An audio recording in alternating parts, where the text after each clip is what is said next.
Bien, si no hubiésemos tenido la pretensión de entrar en esta aula, no hubiéramos tenido un problema. Ortega hace una definición de lo que es una situación. Una situación es, según Ortega, aquello que define mejor el momento aquí y ahora de la vida. Me explico lo que quiero decir. Yo siempre pretendo algo, es decir, tengo una pretensión. En este caso, por ejemplo, era la de entrar en esta aula. Y esta aula, sin embargo, estaba ocupada. Si nosotros hubiésemos tenido otra pretensión, por ejemplo, no entrar en este aula, nuestra situación no hubiese sido problemática. Según Ortega, la realidad es mi misma vida haciéndose, es decir, una pretensión circunstancial. Veremos mejor qué quiere decir eso. Pero la otra vez hemos empezado diciendo que vivir siempre es encontrarnos con una pretensión, es decir, con una determinación, más bien una elección de nosotros mismos aquí y ahora. Yo soy quien pretende ir a la cafetería, soy quien pretende entrar en este aula. Y si la circunstancia ofrece una resistencia, es decir, no me permite llevar a cabo mi proyecto, mi situación es problemática, dice Ortega. Al igual, dice Julián Marías, por ejemplo, en su Introducción a la Filosofía, un libro muy importante en que podéis encontrar muchísimos de los conceptos en que hablaremos aquí, yo ahora mismo, si tuviese la pretensión de salir de este aula y la aula evidentemente estuviese cerrada por fuera, con candado, mi situación sería la de estar encerrado.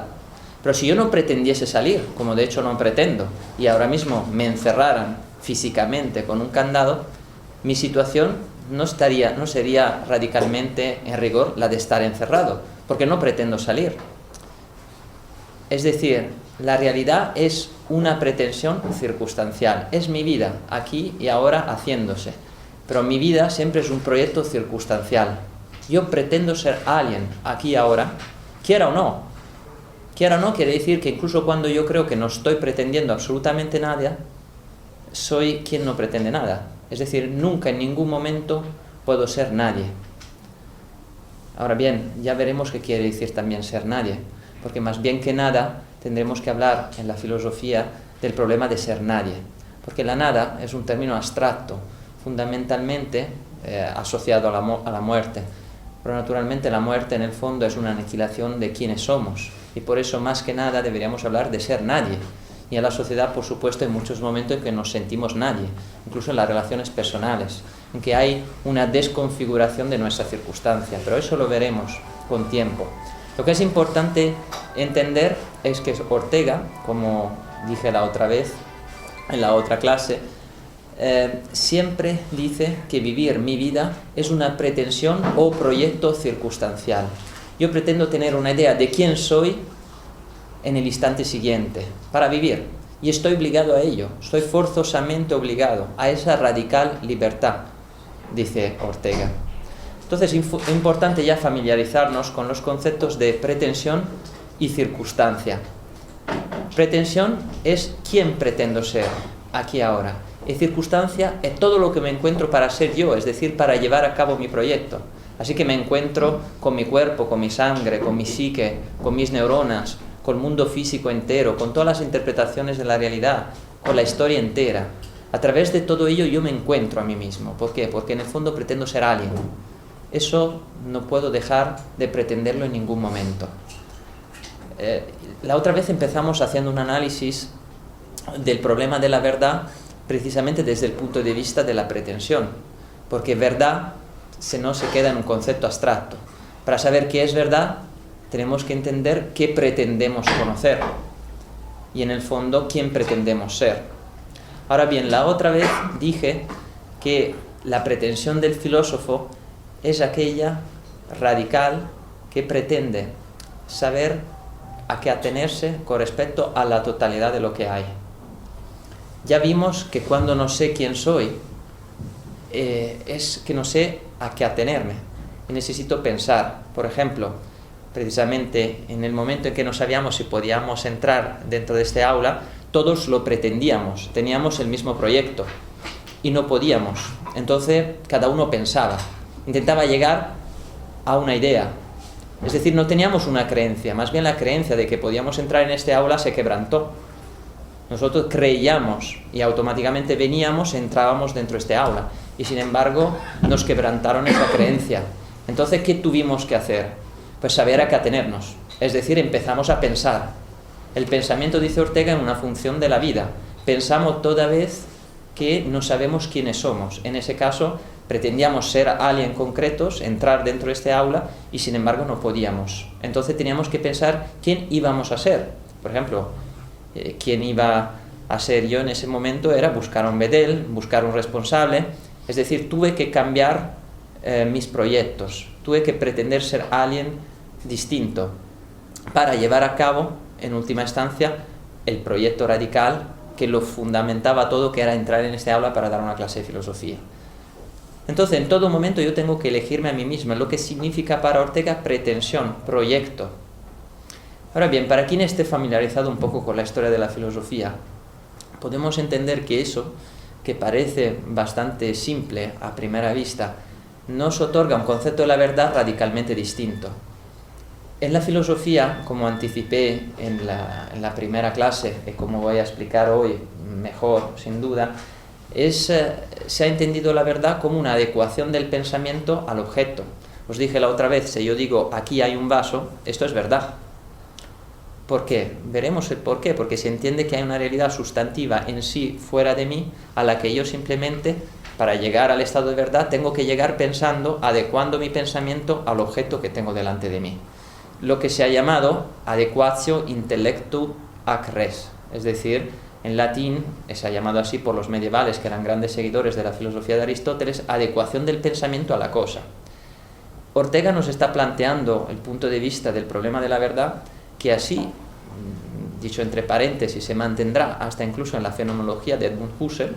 Husserl, en las ideas, precisamente a mitad de su libro, nos dice que a través del concepto de intencionalidad, que habrá el momento para ver lo que quiere decir, llega a una visión radical y plena de lo que es la adecuación del pensamiento medieval aristotélico.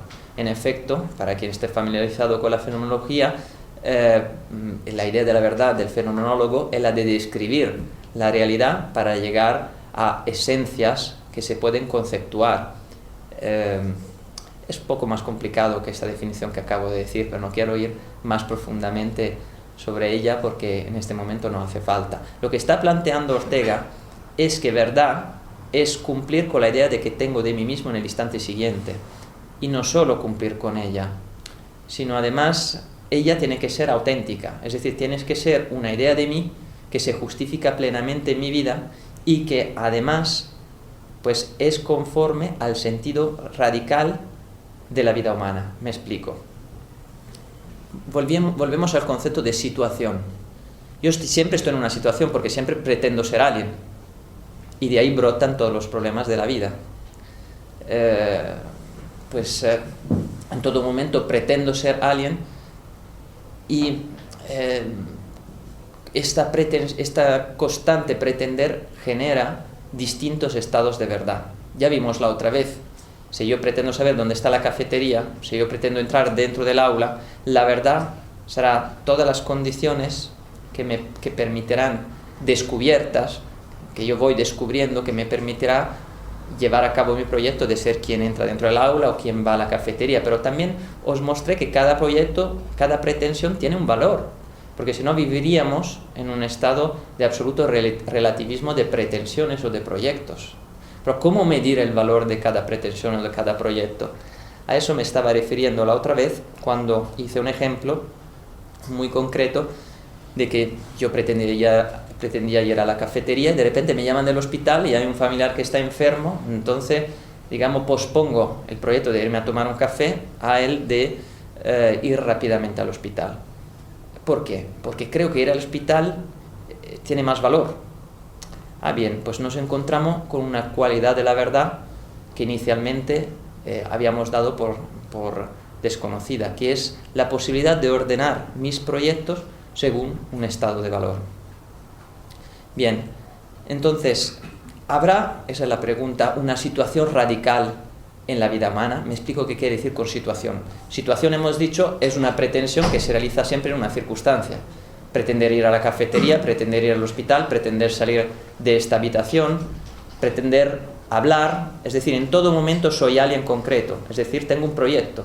Es ineludible, repito, incluso cuando creo que no estoy proyectándome, soy quien no se proyecta, quien no tiene una idea de sí mismo. Entonces, ¿habrá una situación radical de la vida humana? Es decir, una pretensión última del ser humano en cuanto tal, que lo diferencia, por ejemplo, de la pretensión animal. Bien, pues esta es la situación radical de la vida humana, esa pretensión última de la vida humana, la descubre Ortega en cierto modo, pero la lleva sobre todo a plena patencia, a plena evidencia Julián Marías con su obra, que es precisamente la comprensión de que la pretensión radical de la vida humana es saber quién soy, con todo lo que me encuentro. Lo que configura mi circunstancia, naturalmente, que es todo lo que me encuentro, tomando en sentido radical esa frase, todo lo que me encuentro con mi cuerpo, me encuentro con mi psique, me encuentro con mis neuronas, con mi sangre, con todas las personas que tengo alrededor, pero toda mi circunstancia está en función de un proyecto radical que es el de saber quién soy. ¿Y cómo puedo saber quién soy? Pues veremos, ahora mismo simplemente lo anticipo, que puedo saber quién soy sin duda, en cierto modo, a través de la realidad física. Me encuentro con mi cuerpo, soy alien corporal, dice Julián Marías. Me encuentro pues con una historia, con un mundo. Me encuentro con la sociedad en general, con la gente, como dice Ortega en su libro El hombre y la gente, con un sistema de vigencias, de usos, de creencia, que son todas, al fin y al cabo, pretensiones sociales que yo vivo y mediante las cuales personalizo mi mundo. Personalizo la circunstancia, la hago mundo. Todo eso ya sé que resulta un poco complicado entenderlo ahora. Me va a servir simplemente para reobrar de repente y subidamente sobre la filosofía antigua, por algunas razones que luego vamos a descubrir. Lo que es importante entender es que es imposible que yo me encuentre como alguien absolutamente único, personal, individual, si no hay individuos como yo en mi circunstancia. Sin vidas que tienen el mismo proyecto que tengo yo, el de saber quién soy, en vista de las cuales yo puedo diferenciarme y por eso tener una idea de quién soy única e irreductible. Eso lo dejamos ahí de momento simplemente anticipado. Simplemente señalamos de momento que hay una situación radical de la vida humana, según Julián Marías, sobre todo.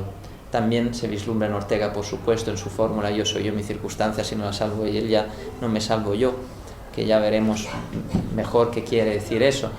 Pero hay una pretensión radical de la vida humana, que es la de saber quién soy. Y circunstancia es simplemente el encuentro de esta pretensión encarnada, encarnándose en un cuerpo, socializándose en un mundo y encontrándose sobre todo con otras realidades, otras vidas personales que tienen el mismo proyecto, en vista de las cuales yo me puedo encontrar como quien soy, como alguien único, irreductible.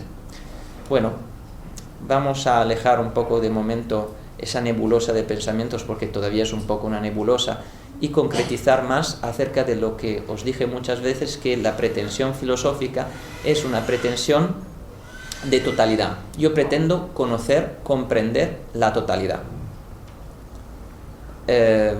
Eso, por supuesto, implica que tengo que tener una idea de la totalidad. Os dije que los griegos, antiguamente, y por una creencia ancestral que procedía bastante anteriormente de la filosofía griega, creían que la totalidad se llamaba physis, era la naturaleza. ¿A qué se referían con naturaleza, con physis? Lo anticipé un poquito la otra vez, pero fundamentalmente creo que lo explica muy bien Aristóteles en su libro Quinto de la Metafísica, que es un pequeño diccionario de término filosófico, en que al término physis nos dice que es el principio de todo movimiento. Es aquello que está en las formas y permite una constante configuración intrínseca. ¿Qué quiere decir? Pues que todo lo que se mueve por esa fuerza intrínseca a toda realidad que se llama physis. Es digamos un logos universal, De hecho, Aristóteles en algún momento dice que el primero que comprendió la naturaleza fue Anaxágoras, porque tematizó que la totalidad era logos, era más bien nous, era puro entendimiento, puro espíritu. Fue el primero, dice Aristóteles en su Metafísica, quien se atrevió a conceptuar la totalidad como algo profundamente inmaterial, es decir, aquello que informaba desde una energía intrínseca a todas las cosas y que permitía que todo se moviese. Ahora bien, yo también, es decir, yo también soy parte de esa naturaleza, según esta visión antigua. Es decir, lo que había era algo que me trascendía, iba más allá de mi vida, informaba a la vez mi vida y informaba así todas las cosas. E informaba en el sentido que le daba forma, le daba una forma. Si una planta tiene la forma de planta es por la naturaleza, que le da una cierta forma plena, que es la forma de planta, desde luego materializada en una materia. Physis, de hecho, tiene también la connotación no solo de principio del movimiento y de forma, sino también de materia, pero como un sentido débil del concepto de sustancia o de naturaleza. Bueno, pues lo importante es comprender que aquella idea de la totalidad en que pensaban los griegos era algo que estaba fuera de mí. Es decir, realidad no es un proyecto circunstancial, no se da en un momento en que correlativo, en que se unen, decía Ortega, como Castor y Pollux, como dos dioses inseparables, un proyecto, una pretensión y una circunstancia, de suerte que realidad es mi vida aquí ahora, que siempre es pretender algo en vista de lo que me encuentro, es decir, mi circunstancia, sino de suerte que la circunstancia más bien tendrá que adecuarse en vista de mis proyectos, y no mi pensamiento adecuarse en vista de las cosas. Quizá ahora esté anticipando demasiado, pero el concepto de adecuación, el concepto de verdad se invierte en la filosofía de Ortega. Desde luego, cuando ejerzo una pretensión sobre la circunstancia, por ejemplo la de entrar dentro de esta habitación, lo que estoy haciendo es intentar que la circunstancia se adecúe a lo que yo pretendo, y no al revés, como pensará el concepto de verdad antiguo. ¿Y por qué los griegos pensaban, y desde muy pronto podemos decir desde Parménides, por qué pensaban que teníamos que adecuarnos nosotros a cómo eran las cosas, es decir, a cómo era la naturaleza? Porque entendían de manera ingenua, llamémoslos así, que lo que verdaderamente hay es physis, repito, que es algo que me trasciende. Trasciende significa que va más allá de mí. Mi vida no tiene mucho que decir como ámbito de realidad para determinar la totalidad de lo real, sino simplemente yo soy una porción más de la naturaleza, que es algo que está fuera de mí, que está ahí, que está en todas las cosas, que las mueve. Entonces, para saber la verdad acerca del movimiento, pues tendré que saber la verdad acerca de la physis, es decir, adecuar mi pensamiento a algo que me trasciende. En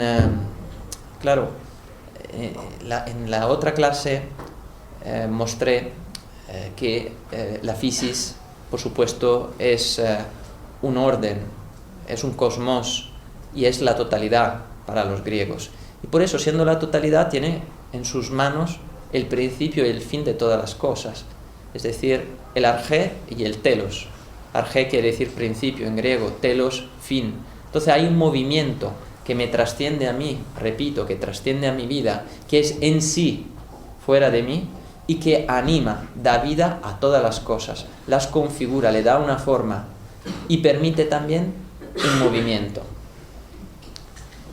No he llegado todavía en términos demasiado precisos a hacer una descripción profunda de lo que quiere decir physis o naturaleza, pero es importante que entendamos que es algo que está fuera de mí, que está en sí, que me trasciende. Trascender significa está fuera de mí y está en mí solo en la medida en que es una fuerza que yo tampoco puedo controlar, es una fuerza que produce mi estado vegetativo, mi estado sensible, y pues esa será también la pregunta con la que nos encontraremos. También mi estado racional.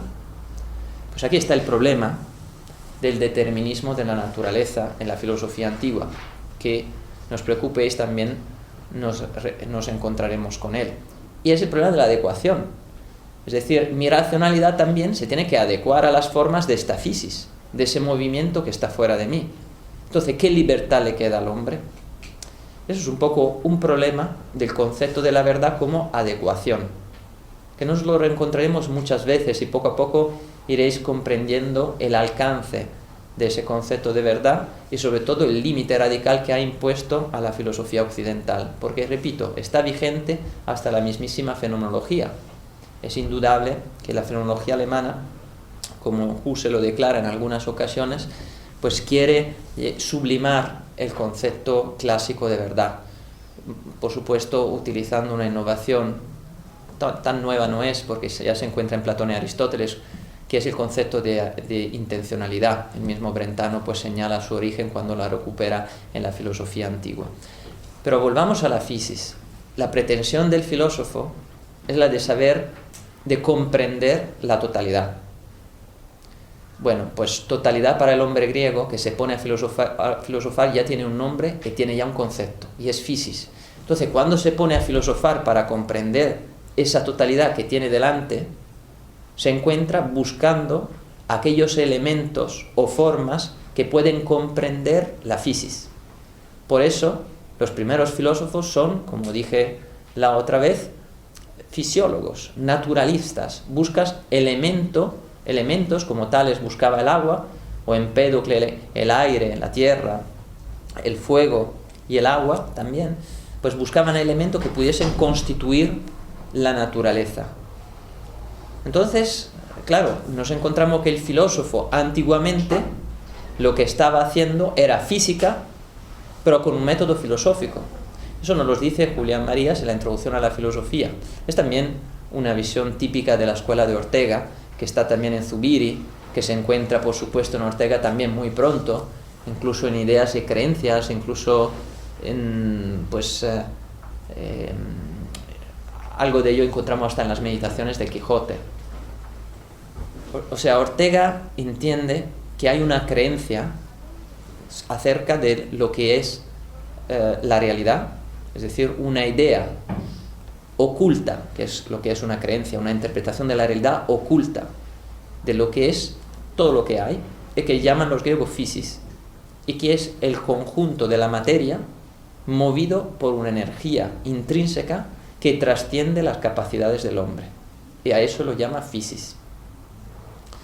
Julián Marías, por supuesto, dice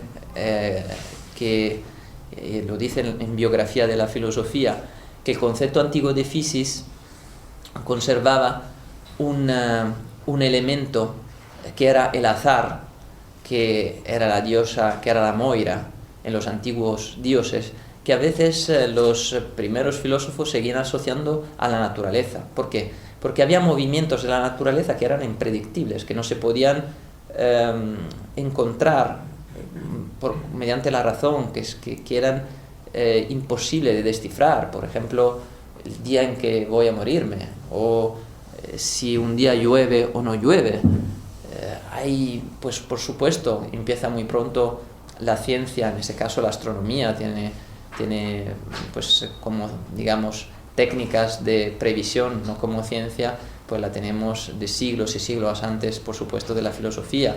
Pero lo que querían significar los griegos con el concepto de azar, que es precisamente en griegos es el caos, que se opone al cosmos, es decir, la confusión, es que hay algo impredictible para el hombre dentro de la physis.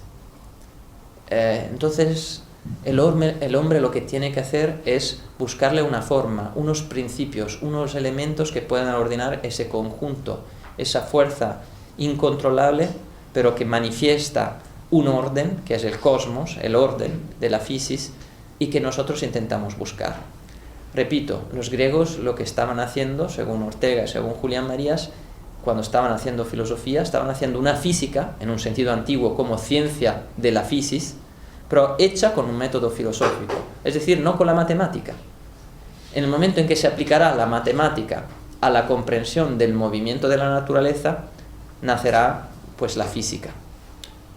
Y eso será un proceso bastante lento, que para llegar desde luego a un concepto de física moderna tenemos que pensar en el Renacimiento, y sobre todo es un proceso muy largo que podemos pensar como sucesivo a la última escolástica, a Guillermo de Ockham, por razones profundas, precisamente por razones de lenguaje simbólico. No quiero entrar en ello, pero precisamente los nominalistas medievales entendían que en el lenguaje era una mera voz representativa de la realidad y muchas veces alejada de ella.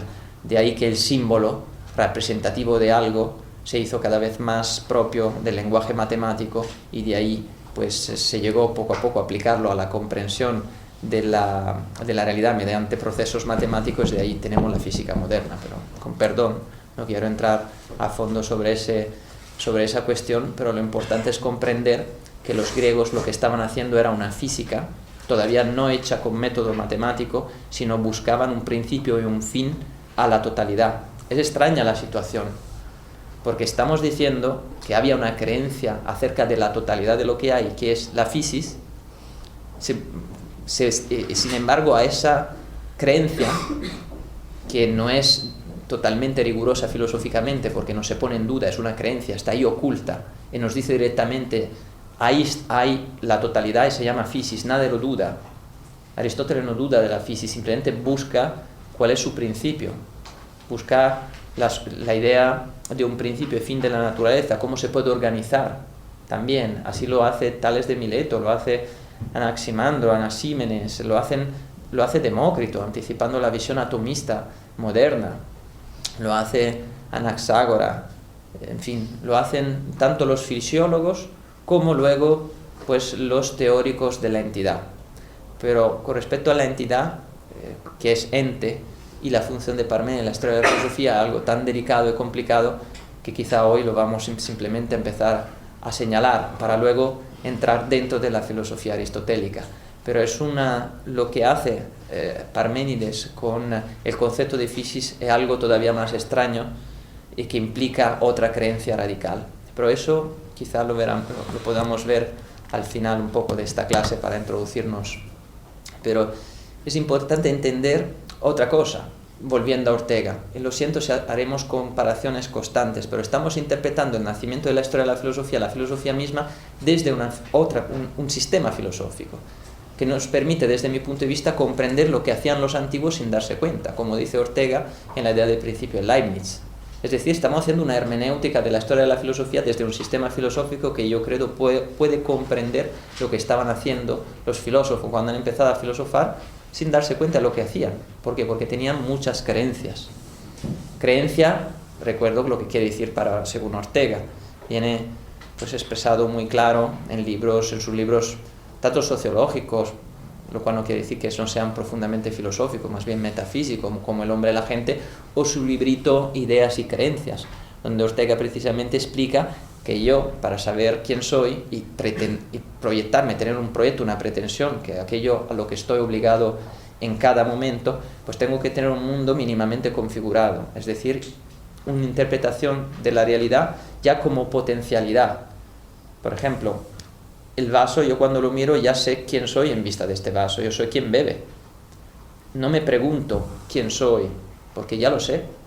Es decir, no hay problema. Mi pretensión puede estar perfectamente resuelta en vista de este objeto. ¿Y por qué? Porque hay una creencia. La creencia es un proyecto, una pretensión que ya está tan depositada que yo puedo ser alguien a través de esa creencia de una manera prácticamente automática. Que por cierto, no sé si habéis notado que yo estoy diciendo que el vaso me descubre a mí como ser quien bebe. Eso es muy importante, porque significa que la realidad, como podemos volver a comprobar, no es en sí. El vaso se da en cuanto vaso, nace y brota por una función vital, la de ser yo quien bebe, en vista de él. Recordaos que la verdad para Ortega no es una adecuación de mi pensamiento al ser del vaso, sino el vaso mismo como realidad está hecho de vida, sorprendentemente hecho de vida, es decir, es una función de mi vida. Soy yo alguien en vista de este objeto, soy quien bebe. Y por eso el vaso, la realidad se configura. Así como mis manos se mueven, soy yo, un proyecto circunstancial, corporal, que hace que para saber quién soy también tengo que tener una interpretación de mi mano. Sé que eso suena un poco raro, pero lo veremos todo más profundamente. Volvemos a la filosofía antigua. Hay una creencia, una interpretación de lo que hay, de la totalidad que es la fisis. La fisis me trasciende, yo soy parte de ella, me determina. Hay un cierto determinismo naturalista dentro de la filosofía antigua. Podemos ver hasta qué punto, pero parece que hasta determina en cierto modo mis pensamientos, porque yo tengo que adecuarme para comprender, para conocer a las formas que ha configurado la naturaleza. Entonces mi papel quizá, la libertad del hombre en la filosofía antigua, si bien luego Aristóteles hace un maravilloso tratado que podría ser una especie de manifiesto del humanismo, que es la Ética Nicómaco, y sin embargo, y de ahí brotan muchas contradicciones en la filosofía aristotélica, pues parece que desde el punto de vista metafísico, pues yo tengo que adecuarme a la fisis, también para Aristóteles, y tengo que conocer sus formas, sus entidades encarnadas, materializadas, que se llaman sustancias, como veremos, pero tengo que adecuarme para conocerme, tengo que adecuarme. Y sin embargo, Ortega dice que lo que yo pretendo comprender es quién soy, y por ello me proyecto, tengo proyectos e intento configurar la circunstancia para llevar a cabo mis proyectos. Y además, por otra parte, si lo pensamos bien, para saber quién soy, ¿con quién tengo que vérmela? Con todo lo que me encuentro, mi sangre, mis neuronas, mi psique, etc. Pues ahí está la necesidad de totalidad que tiene el hombre. El hombre necesita la totalidad precisamente porque necesita saber quién soy, aquí y ahora, en todo momento. Y entonces todo lo que hay precisamente es problema para mí. Y por ello nace la filosofía, según Ortega y según Julián Marías. Nace porque la vida misma implica ser intrínsecamente filosófica, porque la totalidad va implícita, le va a mi proyecto radical, el de comprender todo lo que hay para saber quién soy. Si no, no habría realidad. Bueno, pero volvemos a la visión antigua, una vez más. Los antiguos creían que la naturaleza tenía un principio y tenía un fin. Y además, como penetraba todas y cada una de las cosas, las ponía en movimiento, le daba vida, le daba bios y zoé, dice muchas veces Aristóteles también, que quiere decir vida. Vida en un sentido biológico. No hay un concepto todavía de vida biográfica. Si bien en la filosofía antigua, al revés de lo que puede ocurrir con la etimología de ciertas palabras modernas, se tenía una idea de un cierto concepto de la vida biográfica a través del concepto de zoé, no de bios. Por eso digo que, por ejemplo, hoy en día biografía, pues aquel bios antiguamente sobre todo se refería a la vida biológica. Había cierta acepción en el término zoé, para quien sepa griego, solo en ciertas palabras que se referían efectivamente a algo biográfico, histórico. Había ya la historia, que sí se entendía como, en cierto modo, como una forma de epistemé, como una ciencia. Bueno, pues, ¿qué ocurre con Parménides? ¿Por qué lo he dejado de momento apartado y mirado con un poco de sensación de peligro y de espanto? Porque lo que hace Parménides frente a esa absoluta multiplicidad en movimiento que parece mostrarnos un cierto cosmos, un cierto orden, frente al caos, frente al azar y a la multiplicidad incontrolable de las manifestaciones naturales, pues Parménides busca encontrar un orden radical. Entiende que no podemos tener ninguna evidencia de que eso que se mueve, que tiene un principio, un fin, un telos y un arqué, que se mueve, penetra todas las cosas, que es en sí algo que me trasciende, que llamamos fisis, y que nos muestra un cierto orden, porque las plantas nacen de las semillas, y yo puedo sembrarlas en ciertas estaciones crecen mejor, no se mueren, germinan, hacen que nazcan plantas, que crezcan, que marchiten en un cierto periodo, cada especie a su ritmo, y es el milagro, al fin y al cabo, del orden, del logos de la fisis. Y sin embargo, los elementos que afanosamente estaban buscando los que primeros filosofaron, como los define Aristóteles en su Metafísica, esos elementos naturales no podían, desde luego, explicar el movimiento. Ni siquiera cuando algunos de estos filósofos dijeron que no eran más bien los elementos, porque los elementos no se mueven solos, la Tierra no se mueve sola. Empezaron, naturalmente, no quiero entrar en la filosofía antigua, pensaban que había leyes de atracción, observaban la naturaleza y decían que la humedad quizá era aquello de lo que brotaba toda la realidad, el agua en última instancia, pero también había un sistema de evaporación, quizá ahí por algún mecanismo se producía la fisis. Sin embargo, eso no satisfacía a los filósofos sucesivos, no le parecía eso inverosímil. Entonces empezaron a buscar principios intrínsecos que trascendía también lo que era la manifestación de lo puramente físico, y se empezó a hablar de alma, de psique, de nous, de logos. Repito, la función importante que tiene Anaxágoras en la historia de la filosofía, que fue, como le reconoce, repito, Aristóteles en la Metafísica, el primero que se atrevió a decir que aquello que da un movimiento a la naturaleza quizá es una realidad sutilísima, que es el logos, y que penetra todas las cosas. Habla de una realidad sutilísima. El mismo Anaximandro, cuando habla del apeirón, no llega a decir que es inmaterial, llega a hablar de una sustancia sutilísima. Eso lo explica muy bien Julián Marías en su Historia de la Filosofía.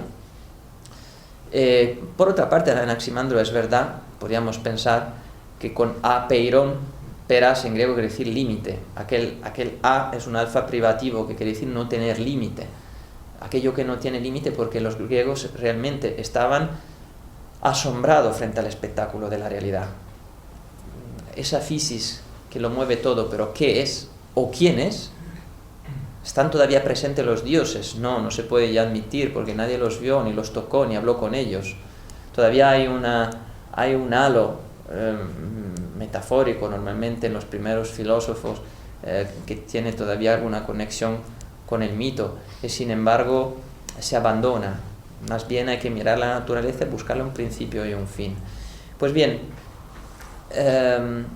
frente a ese espectáculo incontrolable, porque repito, los elementos, sería muy complicado entrar en las razones por las que los elementos no podían satisfacer la comprensión de esa totalidad que es la fisis, pero se abandonaron bastante rápidamente.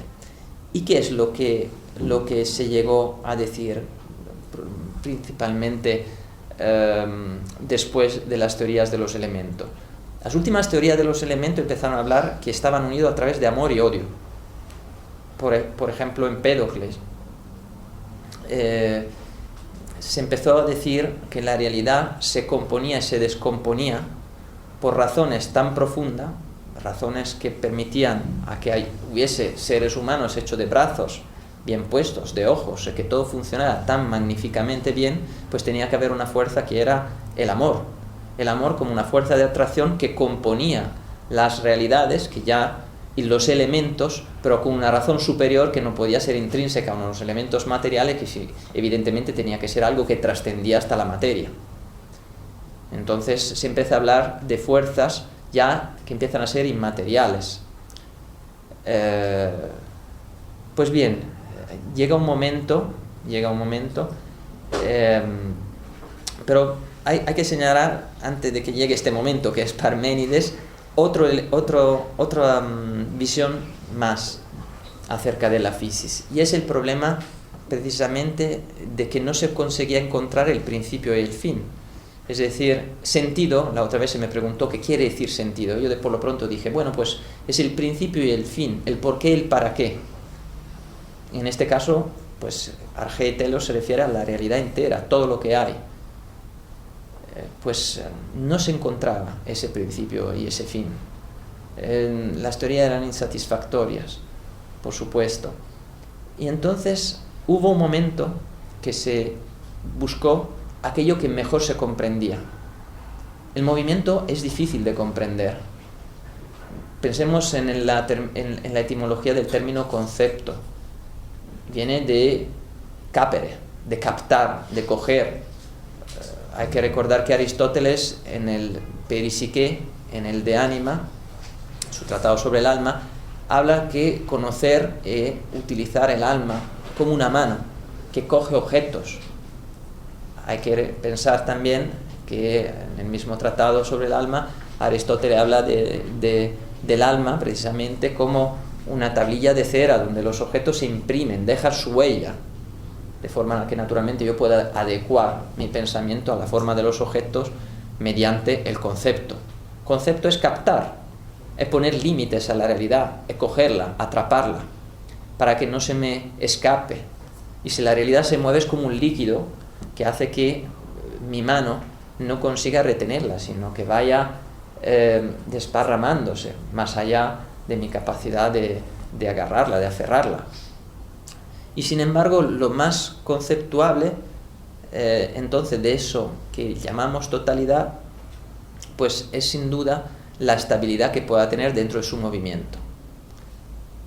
Y sin embargo, si yo atrapo la realidad y digo que la realidad no se mueve, pues estoy faltando a la evidencia, porque la realidad realmente se mueve. Y aquí empiezan los problemas para Parménides.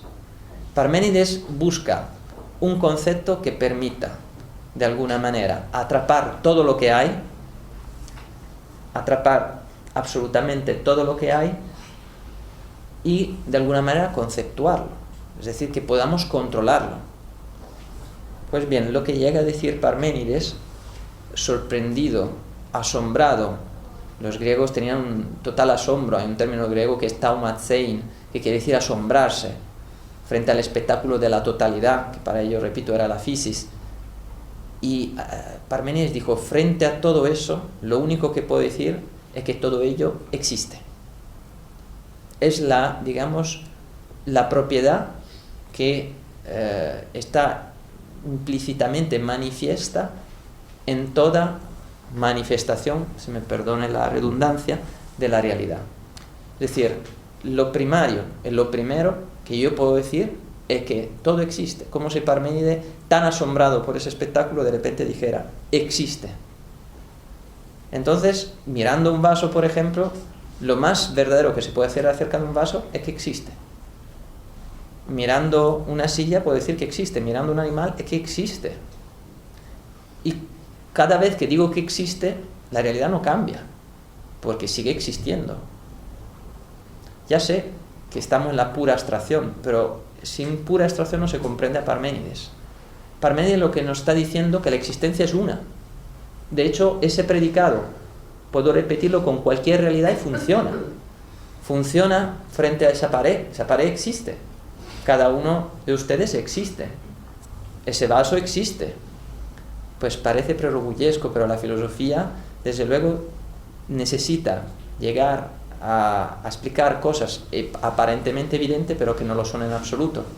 Y por eso tiene ese halo a veces de juego, pero de un juego que también a veces es peligroso, porque negando desde el punto de vista filosófico una realidad se pueden producir estragos, incluso históricos desde mi punto de vista. Pues Parménides exclamaba frente a cada realidad que eso que veo y que está ahí existe.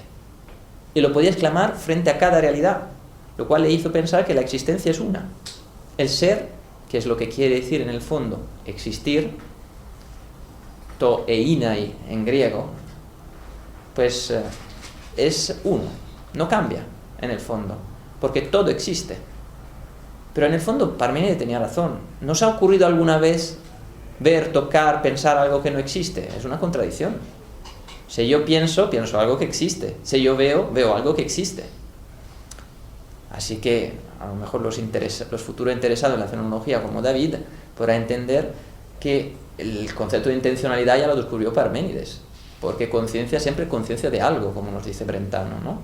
Entonces el correlato de la intencionalidad, pues ya descubrió un primer correlato, o sea, el hecho de que la conciencia funciona siempre como conciencia de algo, pues ya lo entrevió Parménides, diciendo toda conciencia es conciencia de una existencia, ¿no? Por eso yo remonto el concepto de intencionalidad hasta Parménides. En el fondo se remonta a toda vida humana, porque Parménides lo que descubre en el fondo es el hecho mismo de que todo proyecto es circunstancial, es decir, no puede haber ni una esencia o ni una realidad que no exista. Entonces, Parménides encuentra un modo conceptual para comprender la totalidad. Y es el hecho de que todo existe y la existencia es una, porque se manifiesta con la misma característica en cada objeto, porque cada objeto existe, y por ello puedo decir que cada objeto es un ente. Es un ente porque su consistencia, su esencia, es la misma existencia. Yo desde luego no me estoy engañando, dice Parménides diciendo eso. Y me parece que nos está engañando. Es una especie... Parménides le veo tan radical como Descartes, porque realmente lo que está haciendo, llegando a últimas cuentas con el problema de la totalidad de lo que hay. Sin embargo, aquí empiezan muchísimos problemas. Yo diría prácticamente todos los problemas de la historia de la filosofía empiezan con Parménides, desde mi punto de vista. Empiezan, por supuesto, en el momento en que el griego empieza a filosofar y cree que aquello sobre lo que está filosofando y que es la totalidad se llama physis y es la physis. Los problemas empiezan, digamos, con esa primera creencia. Y sin embargo, se complican las cosas, se ocultan todavía más, pero es menester ocultar para conocer, es inevitable, porque es un tipo de ocultación que aclara la ocultación filosófica. Lo que eso quiere decir lo explica muy bien Heidegger, pero no quiero, cuando habla del concepto de Leyce, ya lo veremos mejor, y también Ortega, pero lo que es importante retener es que Parménides hace algo extrañísimo. No intenta comprender la physis por lo que tiene de más evidente, que es la materia, esa materia que se está moviendo. Y ni siquiera busca una energía, una fuerza, un logos, un nous que mueve todo aquello, sino directamente busca un juicio universal. Y dice que, repito, la totalidad se manifiesta porque existe, por su mero existir. Es decir, su esencia es su misma existencia. Eso, sin duda, yo creo lo llegó a pensar Santo Tomás y le pareció excepcional. Es uno de los grandes intérpretes del problema de la esencia de la existencia. Ahora bien, señala Julián Marías a esta altura algo peligrosísimo, y lo señala en la biografía de la filosofía, y lo señala en cierto modo ya en la historia de la filosofía, pero algo tan profundo que hoy en día muy pocos historiadores de la filosofía, o sobre todo muy pocos filósofos, la han tomado demasiado en serio, y lo remata ese pensamiento el mismo Ortega. Lo encontramos sobre todo en la idea de principio en Leibniz. ¿A qué me refiero? Pues claro, según Ortega y según Julián Marías, Parménides es el primer gran racionalista. No es un fisiólogo, sino es un racionalista, es decir, mediante la razón busca un concepto que permita comprender la totalidad, y encuentra el ente. Precisamente el ente uno que se manifiesta en cada objeto, que es también ente, porque es parte de esta totalidad absolutamente infinita, estable, inmutable, porque no se mueve, no se muta, que es la existencia. Ahora bien, ¿puede la existencia generar? Hay una distancia sideral entre lo que es el ente y la physis, dice Julián Marías, porque el ente precisamente es un concepto, es algo de la razón, es algo hecho mediante el pensamiento. Entonces, ¿cómo puede el ente mover la naturaleza? Y además el ente es uno. Es simplemente abstraer la realidad hasta un punto que podemos reconocer como única propiedad suya, absolutamente universal, simplemente la existencia.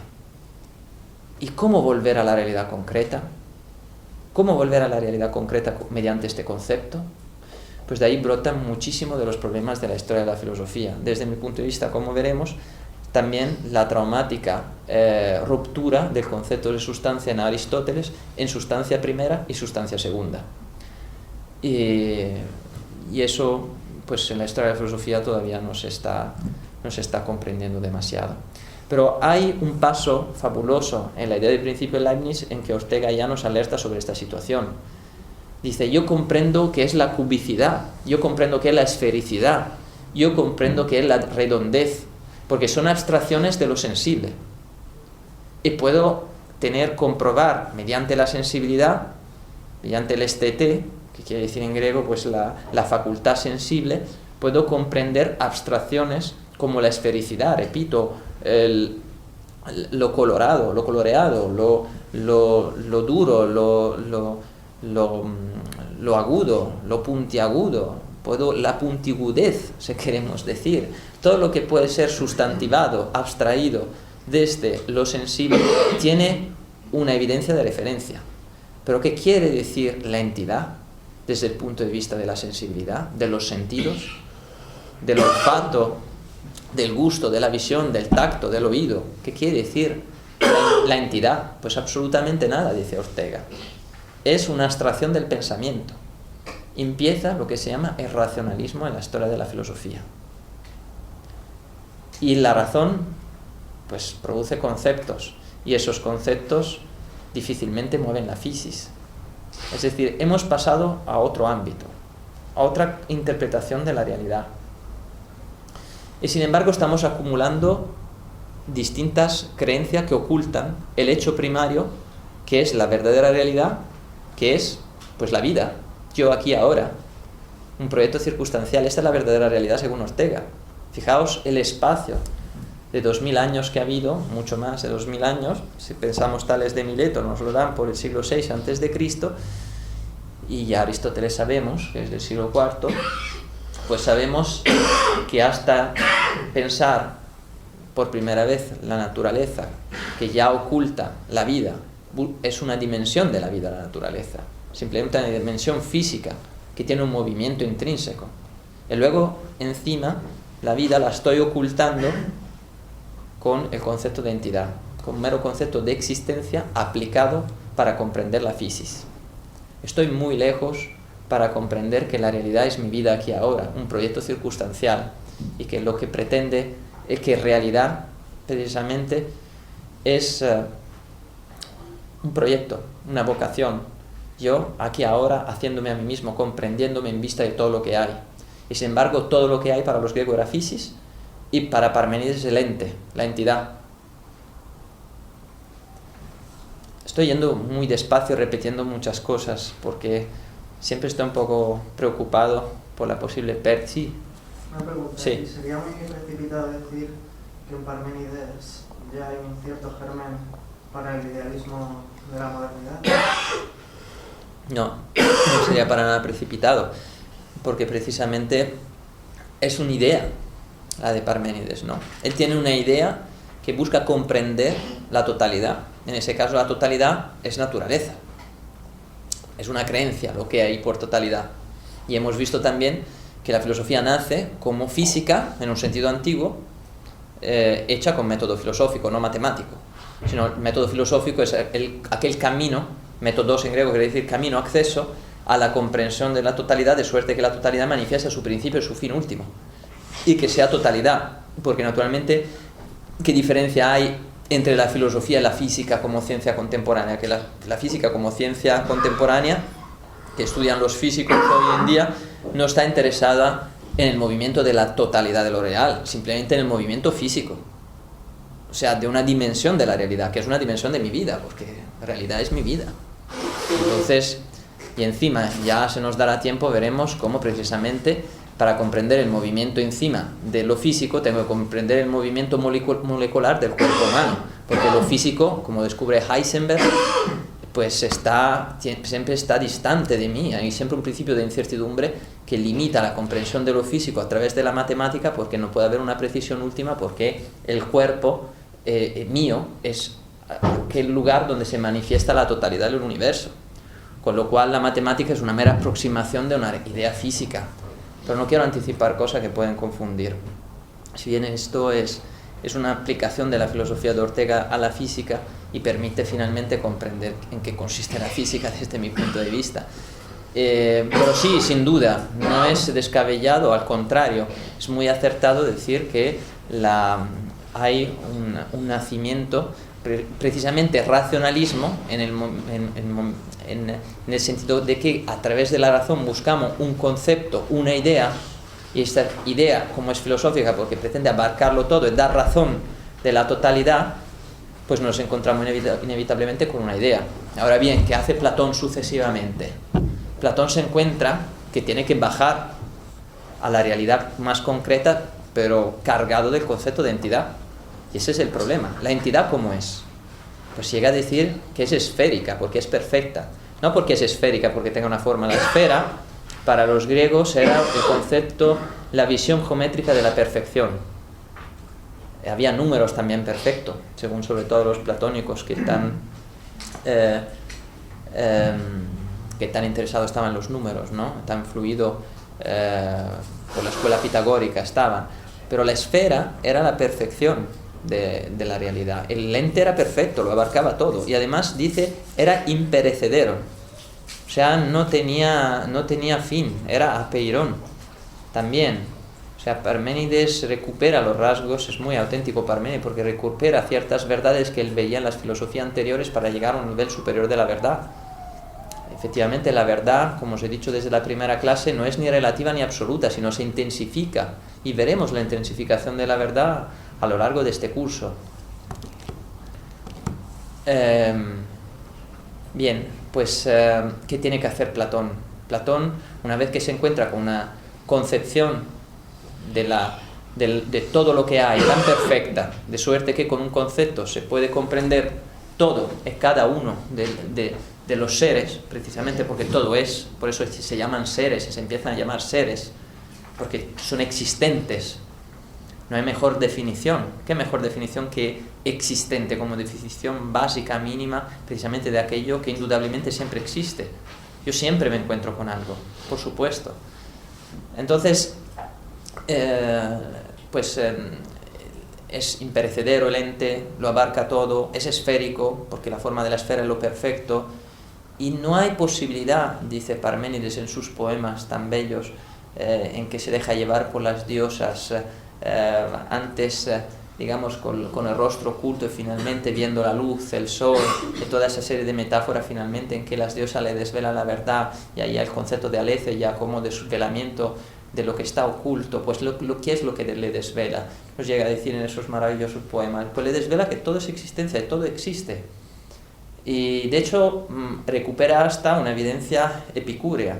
Epicuro decía, para tranquilizar con su moral mínima para tiempos difíciles, como decía Julián María, que la muerte en realidad no existe, tampoco existe, porque en el momento mismo en que morimos, como sabemos que dice Epicuro, pues no estamos para decir que la muerte existe, porque ya estamos muertos. Entonces, pues Parménides sí que tiene razón, incluso da razón de Epicuro, efectivamente. Cuando me muero, pues el problema de la existencia ya no es problema, es precisamente ahora, aquí ahora, donde yo puedo absolutamente decir que todo es también la muerte, porque no la estoy viviendo. En el momento en que la vivo, ya estoy muerto, entonces ya no puedo decir nada acerca de la entidad.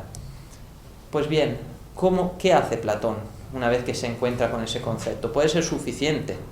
¿Puedo ser feliz viviendo en la entidad? ¿Qué quiere decir ser feliz viviendo en la entidad? El tema de este curso es verdad y felicidad.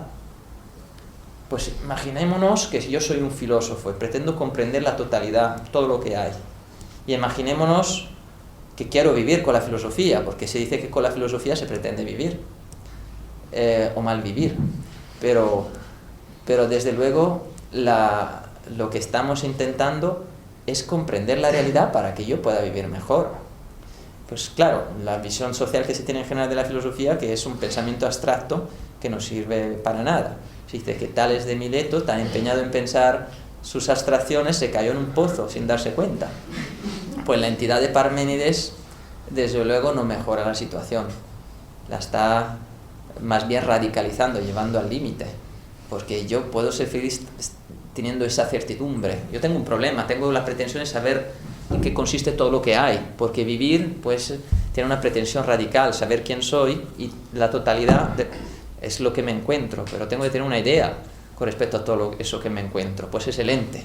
Pues nada, yo he llegado a esta idea y tengo que ser feliz pensando todo el día que la realidad es ente. Si yo pienso eso obsesivamente a lo largo del día, 24 horas o por lo menos aquella que estoy despierto, ¿puedo vivir? Pues difícil. Se pensarían que estoy loco. Por eso los filósofos, aquí tenemos un caso radical, pero piensan en abstracciones muchas veces y parece que están un poco locos.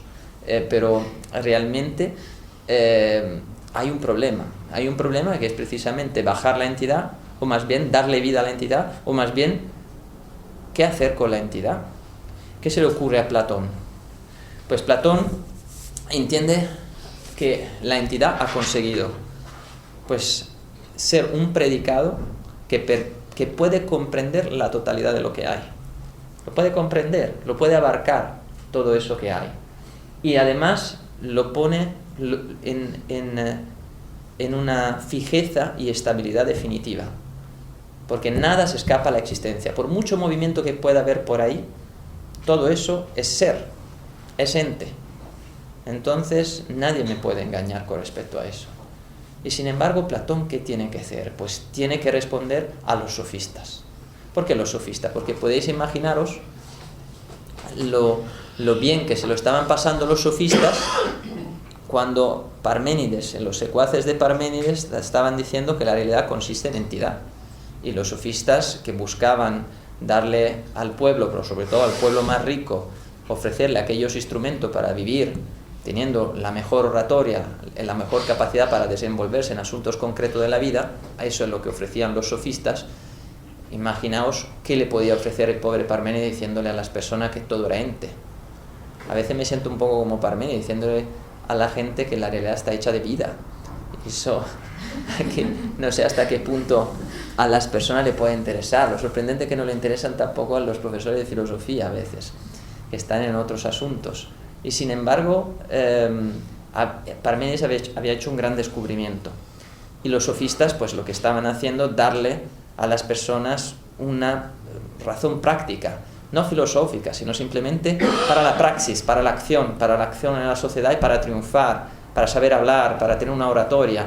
Lo cual no quiere decir, como descubre Werner Jäger, un gran filólogo alemán que ha estudiado a fondo los sofistas, incluso en su libro sobre Aristóteles, mucho más profundamente en Paideia, es que muchos de los sofistas eran grandes sabios, grandes eruditos. Se nos ha quedado adherida a nosotros la idea de los sofistas como charlatanes, sobre todo por el mito de la caverna platónica, del que trataremos, aunque de pasada, porque si no, me parece que en estas 15 clases no vamos a salir de Parménides. Y sin embargo, pues claro, Platón, ¿qué tenía que hacer? Pues tenía que volver un poco a lo concreto, tenía que dar razón de más realidad, dar razón más profundamente. Decía Julián Marías, inspirado por un fragmento de Heráclito, que la filosofía es un camino de ida y de vuelta. Ir a una evidencia última para a través de ella ir a las realidades más concretas para comprenderla. Es decir, ir a una idea última de la realidad, a una metafísica, para luego desde ella ordenar todas las realidades y buscarle su sentido, su principio, su fin. Pues bien, en eso estaba Platón. Pero antes de Platón, por supuesto, está Sócrates. No voy a cancelar a Sócrates de la historia de la filosofía, por supuesto. Pero Platón se sirve de Sócrates en dos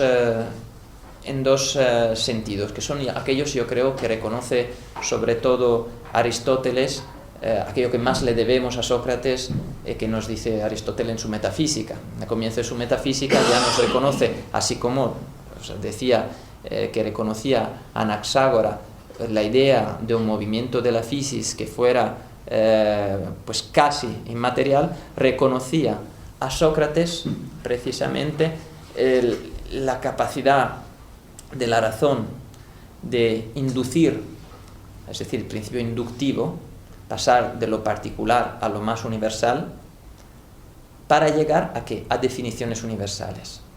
Es decir, lo que está descubriendo Sócrates, dice Aristóteles, mediante su vida dialógica, en que buscaba el diálogo, así como nos representa Platón en su género literario fundamental, que es el diálogo, es que a través del diálogo buscaba definiciones universales. esas definiciones universales serán las ideas, ¿no? Según veremos. Pero claro, la vida de Sócrates es una vida entregada a la filosofía, porque lo que está buscando son definiciones universales mediante un proceso inductivo, quiere decir de búsqueda de definiciones mediante la experiencia directa de lo que piensan las personas. No era estadística, la estadística es algo mucho más frívolo. Sócrates buscaba el trato personal. Su madre era una comadrona, que es lo que quiere decir mayéutica, en la búsqueda de dar a la luz las ideas mediante el trato irónico. Irónico quiere decir el trato basado en el diálogo, en que se intenta empujar a las personas a descubrir lo que podrían saber pero que no saben. Es complicado el concepto de ironía antiguo y no quiero tampoco de entrar demasiado en él, pero precisamente ese saber o no saber le deriva su acepción más bien a veces negativa, porque efectivamente Sócrates había pensado muchas cosas y cuando interrogaba a las personas acerca de lo que es, por ejemplo, el resentimiento, el rencor, la felicidad, la alegría, la libertad, pues algo más sabía de las personas a las que le preguntaban, y sin embargo se enriquecía a través de la respuesta y del pensamiento de los demás hasta llegar a definiciones universales para cada una de estas entidades, de esas ideas. Pero tenía que llegar a una idea fija de cada una, a una idea definitiva, de forma que su vida podía adecuarse a aquello que era la felicidad, la libertad, etc. Es el nacimiento un poco de las ideas en Platón y la justificación de que en Platón haya una búsqueda vital, en cierto modo, de las ideas, y que los géneros platónicos, para los más entendidos, no estén vacíos como los géneros aristotélicos que se nos presentan en el silogismo. Lo que quiere decir eso es algo complejo, pero nos apunta a ello Ortega en la idea de principio Leibniz. Lo apunta Ortega. Yo desarrollo mucho en mi tesis doctoral intentando mostrar precisamente por qué los géneros platónicos están llenos y que generan de verdad la realidad, precisamente porque se forjan a través del diálogo. Eso sí, yo creo que no se va, soy consciente de lo que acabo de decir, no se va a entender ahora mismo, pero volveremos, se nos da tiempo sobre ello. Como nos han quitado 10-15 minutos, yo seguiría, pero tampoco quiero encordiar o importunar personas que tienen que marcharse, porque sería la hora. Aprovecharía porque si no, no nos dará tiempo. Bien, pues en Platón hay un esfuerzo para conseguir encontrar esa pluralidad dentro de la unidad, porque Parménides señala la unidad. Ahora bien, es posible de esta unidad del ser, de que todo existe, encontrar una pluralidad mediante este concepto de identidad que sea capaz de abrirse a la realidad y empezar a comprenderla de manera más concreta. Es posible este movimiento de vuelta, una vez que hemos llegado a la metafísica del ser, a la idea de que todo es una metafísica, pues somos capaces de volver a las cosas concretas, a la realidad concreta. Pues parece que el método se lo sugiere a Platón, esa figura tan emblemática que es Sócrates, que no nos dejó nada escrito y que es simplemente el protagonista de los diálogos platónicos y que nos permite empezar a hacernos preguntas sobre las cosas concretas para llegar a definiciones universales.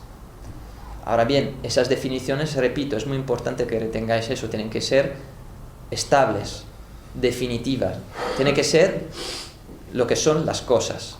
Así como las cosas se nos manifiestan, tenemos que llegar a una adecuación de aquello que llegamos a decir mediante la definición al ser de las cosas. No nos escapamos de la idea de la verdad como adecuación. Habrá que hacer algunos reparos también, porque Heidegger en Sein und Zeit, en Ser y Tiempo, nos señala que el concepto de adecuación no es, según él, la acepción más fuerte del concepto de verdad dentro del pensamiento de Aristóteles, es decir, dentro del logos, sino más bien el concepto de aletheia. Sin embargo, Ortega luego le corrige en algunos aspectos, pero eso lo veremos en otro momento. Pero sí que es verdad que de lo que se trata es de desvelar, poner a la luz. La verdad tiene una vivencia para los griegos que es aletheiein, que quiere decir en griego, pues quitar los velos. Telein significa encubrir, cubrir. Aquel a, como he referido con otras palabras griegas, es un alfa privativo, es decir, que invierte el sentido del término griego, del verbo. Entonces, desvelar, descubrir. La vivencia de la verdad es una vivencia de desvelación, de descubrimiento. Yo descubro lo que hay, y lo muestro como ente, según Parménides. Y Platón empieza a ver que dentro de esa unidad absolutamente incorruptible que es la entidad, que para precisamente Platón tiene el rasgo de un ser ideal, precisamente la existencia misma, que es el bien, pues tiene que mostrarse en cada una de las cosas, mostrando la perfección de cada una de ellas. Y esa perfección tiene que ser el orden inmutable de la physis transfigurado a través del concepto de entidad. Es decir, se está suprimiendo el movimiento. Y eso es otra reducción de la vida humana. Lo he introducido muy rápidamente, ese concepto de supresión del movimiento. Pero desde luego el ente ya está suprimiendo en cierto modo el movimiento. Yo estoy escapando en cierto modo de las cosas, de la sensibilidad, de la corporeidad de las cosas, y me estoy refugiando en cierto modo en esta máxima apertura conceptual y racional que es la entidad. Y ahora tengo que volver a las cosas concretas. ¿Cómo romper el ente? No lo rompo. Platón encuentra la manera para mantener la absoluta existencia y perfección de la entidad, pero viendo cada cosa transfigurada a través de la entidad. Es decir, viendo cada cosa como algo absolutamente estable, inmutable, perfecto en sí, que llamará idea. Y que le resultará algo tan complicado verlo, esas ideas realizadas en la realidad concreta, que dirá que están en el hiperuranos, en el mundo supraceleste. Es un recurso estilístico, metafórico, que hasta cierto punto Platón creía en ellos desde mi punto de vista.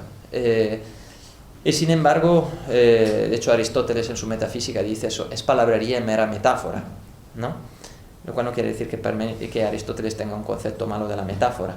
Sobre eso quiero inmediatamente ponerlo de manifiesto. La metáfora es un concepto muy importante en la poética aristotélica. Pero tiene que encontrar la entidad en cada cosa, Platón. Pero fijaos, viendo la dificultad tan inmensa que implica encontrar la entidad en cada cosa, ¿qué hace? Que pone precisamente esta entidad de cada cosa en otro mundo, porque en este le cuesta muchísimo encontrarla. Por eso, la actividad quizá más dura, más heroica, yo creo, de la historia de la filosofía en general, pues quizá le haya tocado a Aristóteles, porque tiene que bajar las ideas y ponerlas en las cosas concretas. Y de ahí la ruptura, la explosión, desde mi punto de vista, del concepto de sustancia, en sustancia primera, en sustancia segunda. Es decir, sustancia en cuanto forma concreta, material y materializada, y sustancia segunda en cuanto concepto.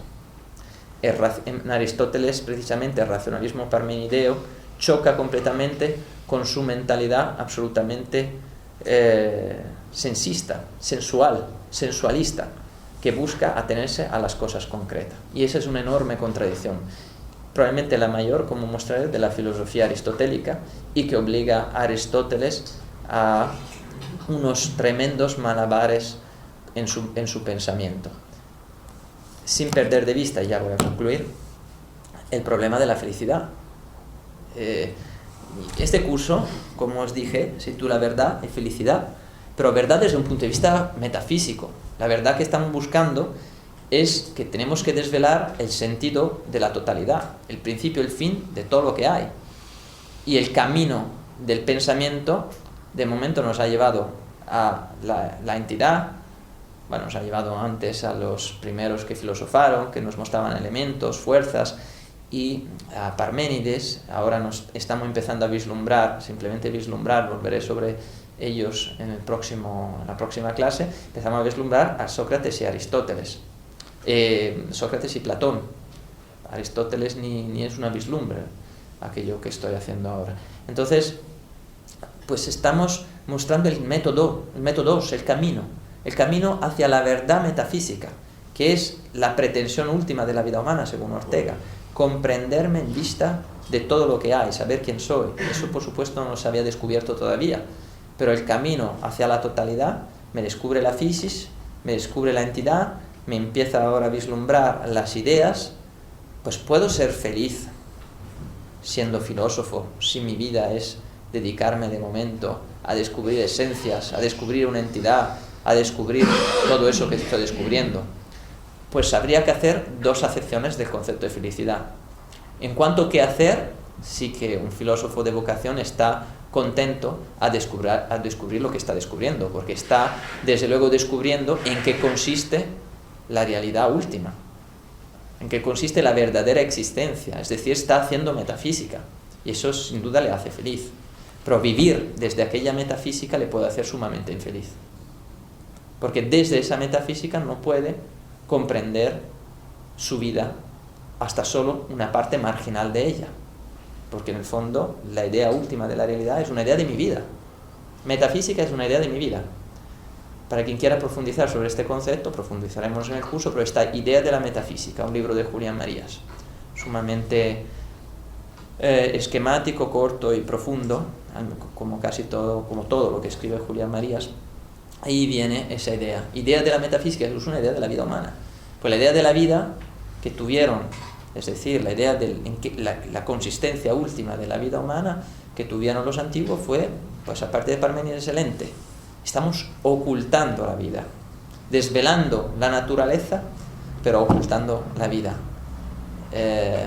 Estamos haciendo una hermenéutica de la historia de la filosofía, que aquello yo creo que debería consistir en una clase de historia de la filosofía, para que no se haga una clase algo como tenemos un libro, pues estudiamos a Parménides sin entender en el fondo lo que está haciendo, porque en el fondo lo que estaba haciendo Parménides se comprende desde una filosofía más comprensiva de lo que estaba haciendo Parménides, porque si no nos reducimos, y lo hacemos constantemente, a ser Parménides nosotros mismos, es decir, nos están empujando a vivir hace más de 2000 años, cuando olvidándonos del recurso que tenemos actualmente para comprender la historia de la filosofía de entonces. Sin hermenéutica, sin la razón histórica, sin la razón vital, no se puede hacer filosofía desde mi punto de vista. Y que hoy en día no se haga en la universidad es un rasgo fundamental del desacuerdo que hay entre verdades y del problema de la decadencia del pensamiento filosófico desde mi punto de vista. Bueno, eso es mi conclusión.